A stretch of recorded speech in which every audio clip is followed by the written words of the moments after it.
Go.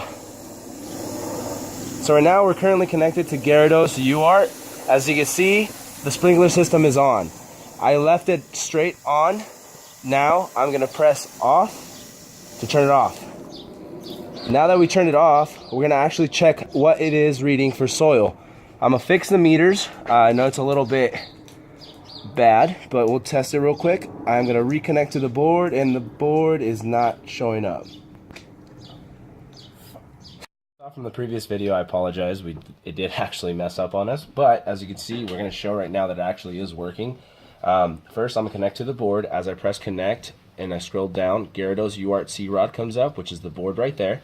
Once I'm connected, that pin right there showing the LED is actually the actuator. These two pins that are toggling control the humidity, and we have the temperature sensor in the soil as of now.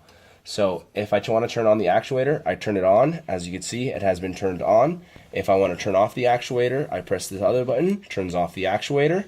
And the other button that I explained, the soil button, will now test if whether or not we have the soils ready. So if I go now and I press it, obviously it's in soil that does not need water. And if I scroll down and check it out, it says checking soil, temperature's good, and the low resistance, which means the system's not ready to receive. So now I'm gonna switch the leads over to the dry soil.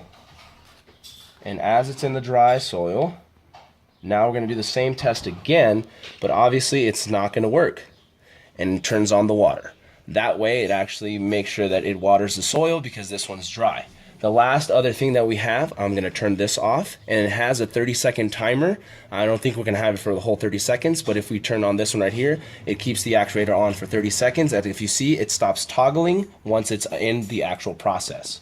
And like I said, this is a 30-second timer, which could be either for 10 minutes or up to 15 minutes. And that's the project.